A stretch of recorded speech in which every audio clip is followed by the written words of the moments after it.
Alrighty, so let's jump ahead to 16, chapter 16, which is on what page?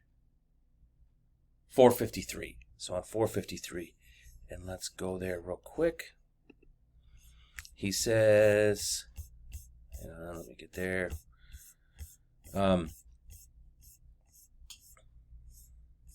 Getting there. Oh, chapter 13, he talks about slavery, just FYI. And point of the matter is, you're not supposed to have slaves. There it is there.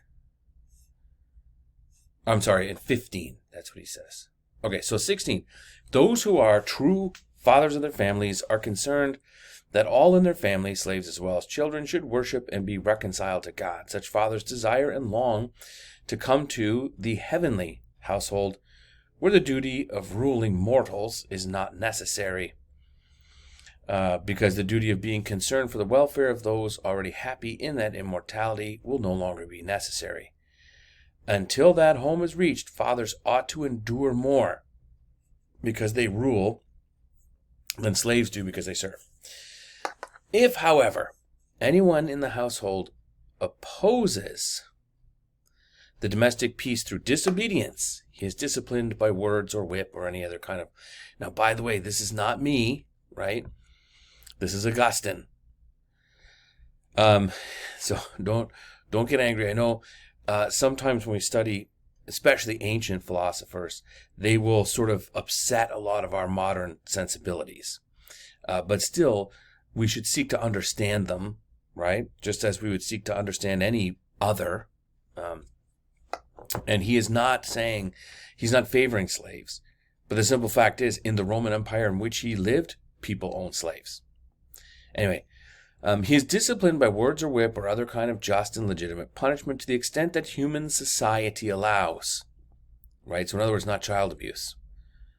Such discipline is for the profit of the one being disciplined, so that he is readjusted to the peace from which he has departed. Okay, so we'll get to the next paragraph in a minute. But that's important, right? A lot of people forget that discipline is for the person being disciplined, right? I know my own kids, they get upset if I discipline them, right? And they think I'm harming them and I'm mean and all that kind of stuff. But it's like the whole point of discipline is you did something that is not a good thing. And so I'm going to punish you to get you back onto the road of doing good things. And if I don't, then you don't even know there's a road of doing good things. And so it's my job, says Augustine, as the father, to ensure that the kids follow rules so that they're not tempted to even more negative behaviors. Now, obviously, he's writing at a time in which, it's a very patriarchal society. We could apply the same things to mothers, right? So, in other words, father or mother, the rule giver. That's the deal. Check out this sentence or paragraph here, though. Whoopsie daisy. He says, hence the human household ought to be the beginning and building block of the city. And because every beginning is directed to some end of its own kind, and every part to the integrity of the whole whose part it is, the consequence is clearly that domestic peace is directed to civil peace. That is to say, the ordered concord concerning commanding and obeying of those dwelling together is directed to the ordered concord concerning the commanding and obeying of citizens. Clearly, the father of the family should obtain the precepts by which he rules his household from the laws of the city, so that his household might be adapted to the peace of the city. So, in other words, what we're saying here, right, we still have, remember we have the three worlds he talked about, right? The world of, we call it the international and everything. He called it household and city. So, in terms of the household, right, you have a hierarchy within the household from father down to, through, I guess, the mother, the elder children, and all the way down to servants and slaves, right? So, order, just like order of orders, as we'll see here. Order, just like order of orders. And the whole point of this is peace, right? not Mercedes. Peace. Okay. Now, the idea is, though, that the household is ordered towards the city, right? In the city also, I guess you would have the ruler, who would be like a father guy, again, all the way down to slaves, and the order within, right? And once again, this is geared toward peace. So there's a connection here, right? So the household needs to have a hierarchical order in order to have peace, which is the building block for the city, which has a hierarchical order, which also is about peace. Then, if we go back to our reading here, on chapter 17, the household of those who do not live by faith chases an earthly peace consisting of the affairs and advantages of the temporal life. The household of human beings living by faith, on the other hand, looks forward to the future, to those things which are promised as eternal, and makes use of the temporal and earthly things like a traveler. Those things do not seize such a person, turn him away from the path to God. They do not increase the burdens of the corruptible body which weighs down the soul, but sustain him for more easily enduring them. Consequently, both sorts of men and both sorts of households use the things necessary for this mortal life. But the end of such use is unique to each and varies greatly. Etc., etc. Skip down to the next little section here. So long as a heavenly city journeys on the earth, it calls forth citizens from all peoples and gathers a society of foreigners speaking all languages. It's not troubled at all about differences in customs, laws, and institutions by which the earthly peace is either sought or maintained. So long as they do not impede the religion which teaches the worship of the one supreme and true God, the heavenly city abrogates or destroys none of them, but indeed observes and follows them. For whatever the diversities of different nations, they nevertheless strive toward one and the same earthly peace. Okay, so let's go and try to suss this out a bit. So what is he saying? So the heavenly city, right, is obviously, the whole order of orders, right? But it's obviously the city of God. And it too is after a certain peace, right? And the peace of the city is also related to the peace of the heavenly city. So the earthly city, the heavenly city, right? Obviously, this one's peace is in the everlasting, right? So here we're talking about, heaven and all that kind of stuff. That's the ultimate goal. However, he's talking also about the church, right? So the heavenly city lets anybody in. So it doesn't matter about things like customs and languages don't matter. Because we are after, in the earthly city, something more important, right? Something everlasting. So these really don't matter. We are after an overall kind of thing, which, by the way, the word universal or overall in Greek is katolika, which is where we get the word Catholic from, Catholic Church. The word Catholic means universal and overarching. Where's my thing? Down here. So let's go back to the chapter. The heavenly city uses the earthly peace on its journey and is concerned about and desires the orderly arrangement of human wills concerning the things pertaining to mortal human nature insofar as it's agreeable to sound piety and religion, right? So in other words, all of these guys are going to, the goal is peace, and the deal is to order resources, right? Because It's about the proper use of the things that we need to live and all that kind of stuff. Same kind of shtick here, right? But this one, the heavenly city, helps us to order resources, because things like greed and lust and all that kind of stuff are sinful, right? So it allows the earthly city to maintain a sense of what is right. Because we need to use the stuff God gave us, the resources, to live and, be happy, but not to lose our minds in pleasure. And that's the problem with a lot of the earthly cities, is that people get confused and think that the pleasures of the flesh, which are, a God-given thing, are the point in life. They're not. The point in life is to get here. Okay. Let's continue on. Oh no. There we go.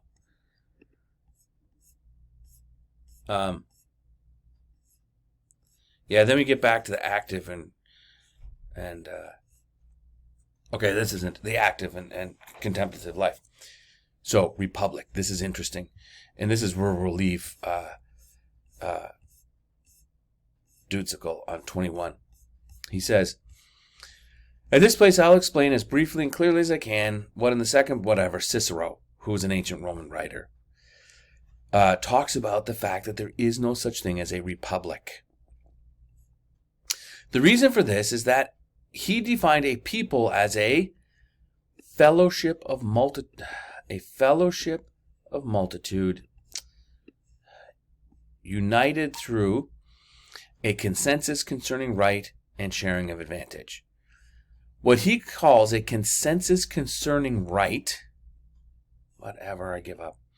He explains in the dialogue by making clear that it's not possible for a republic to be managed without justice. Therefore, where there's no justice, there can be no right. Good enough? Okay, skipping down. Accordingly, where there is no true justice, there can be no fellowship among men united through a consensus concerning right. So in other words, what is he saying? He's like, okay, look, in order for there to be a republic, and by the way, republic means the affairs of the people, there has to be something that unites us, right? Some sort of common thing. And we can't be united unless there is a sense of justice, right? Okay. So once we have some sort of consensus and some sort of unity, then we can have a sense of fellowship. Good enough. Moreover, if there is, he continues, there can be no fellowship of men united through a consensus concerning right, and therefore there can be no people, according to the definition of Scipio or Cicero. Moreover, if there is no people,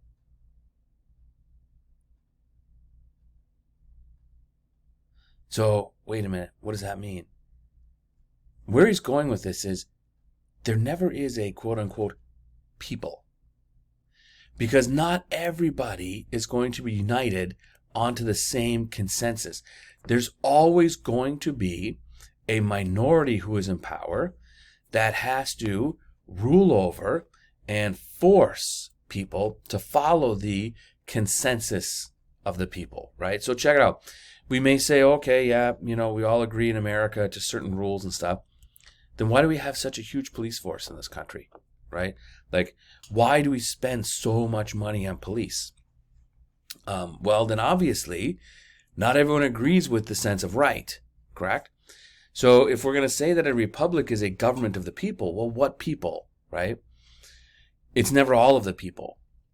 So consequently, if a republic is the affair of a people, and there is no people, which is not united by means of consensus concerning right, then there is no right, there's no justice. Without doubt, it must be concluded, where there's no justice, there's no republic.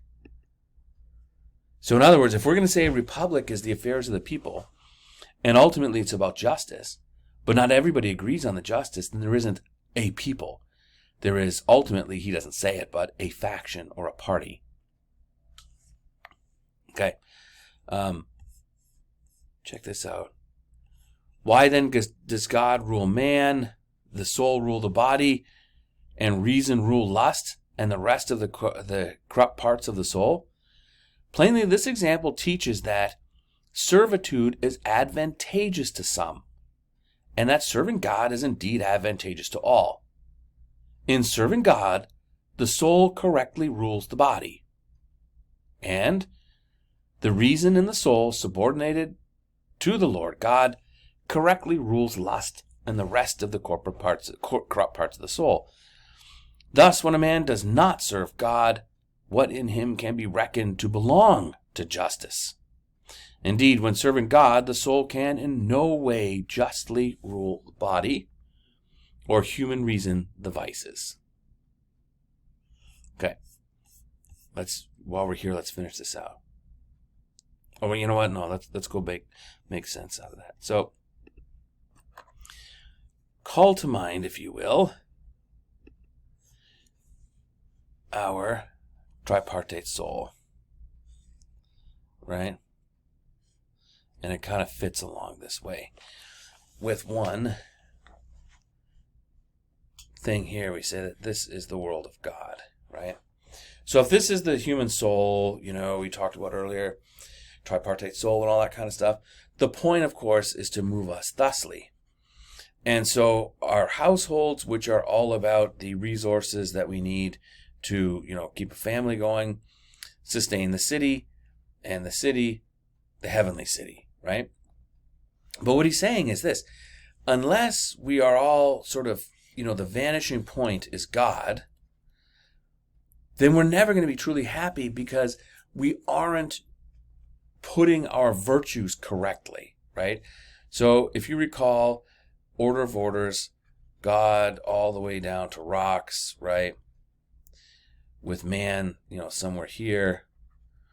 The idea is we draw clarity and strength by emulating what's above, right? So we should look here for how to act. In other words, not to other men, which would be the earthly city, right? In the earthly city, we say that our republics are all about, equality among the citizens and all that kind of stuff. Augustine's point, though, is it can't be about equality among the citizens, because if the citizens are not motivated to do what is truly good and truly just, then you're never going to have justice.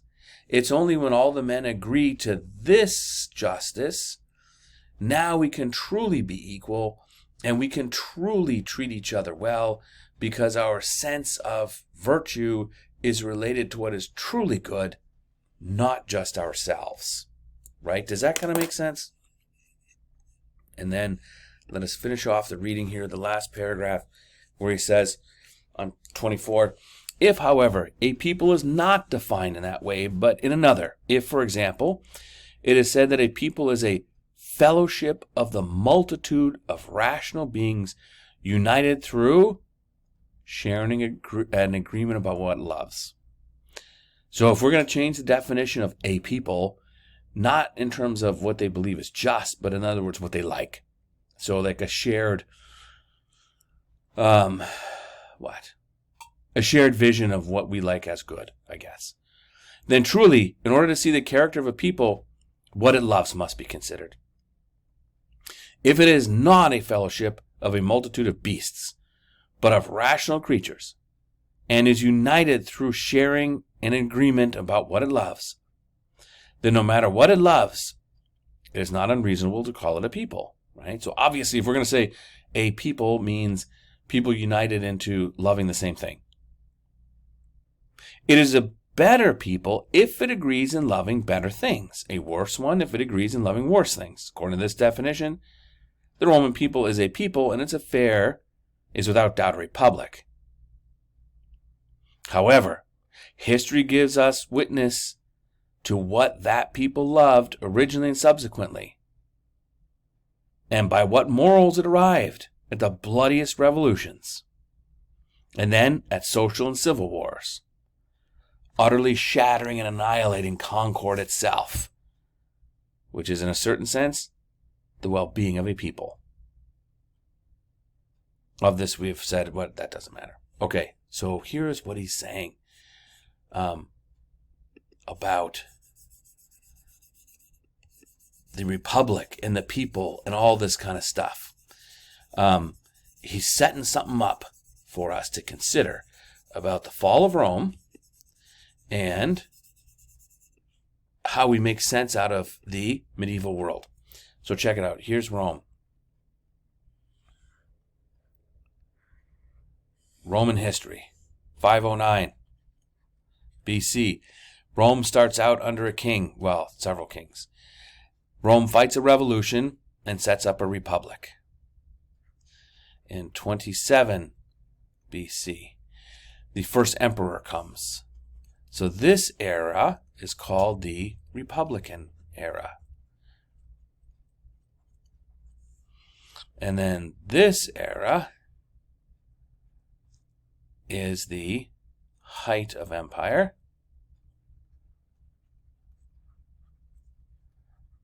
And then this era is decline. Until in 476 AD, the city of Rome is taken over by Germans. Okay, so check it out. In this era here, you have a rise of an expansion of the Republic. So Rome starts from a little city, it takes over the Italian peninsula, and then by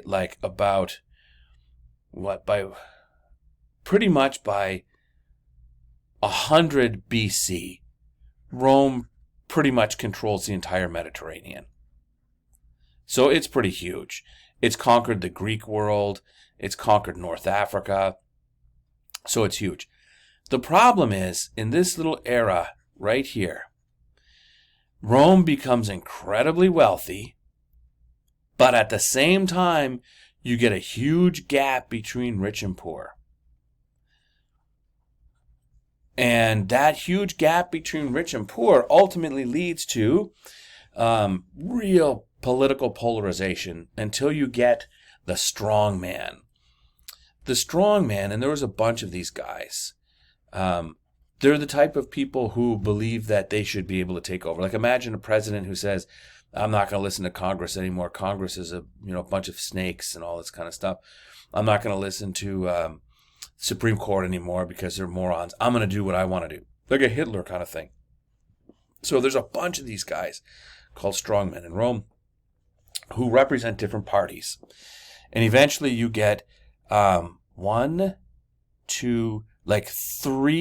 series of civil war in Rome. And the civil wars last until actually 31 BC. And then slightly after that, a guy by the name of Augustus declares himself the first emperor of Rome, and that ends the Republic. The Republic is no more. That is what Augustine's talking about.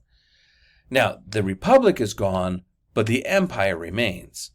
And Rome becomes even more powerful and wealthy. Takes over even more of the world, but eventually it goes into decline because what begins to happen, and this is what he's talking about, is that here you have virtues that build the Republic and build the society, and those are virtues 1, which we will call Republic. But this, and what the people love here is different than the virtues 2 in the empire, because what they love changes. In the Republic, there's a lot of this idea, country first, me second. There's a lot of sacrifice. There's a lot of, it's sort of like, the Greatest Generation, if you've ever heard about that, the generation of Americans that fought World War II. That would be very much what Augustine's talking about for the virtues of Republic. Service, duty, that kind of stuff. The virtues of empire, totally different. Virtues of empire, by the time we get to empire, there's a lot of, like Julius Caesar, you've probably heard of him. He's one of these strongmen who was able to almost become emperor of Rome until he was assassinated.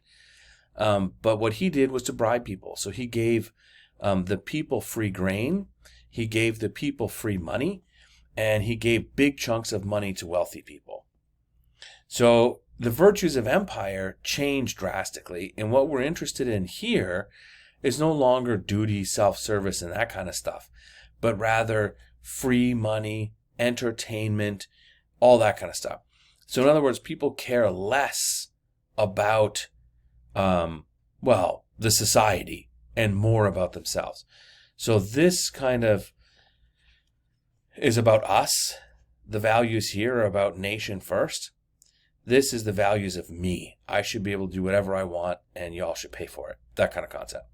That's exactly what he's talking about, because when we base our societies on love, guess what? Love changes. What we like changes over time. The virtues change over time, right? And so you can have some virtues here, but they change drastically.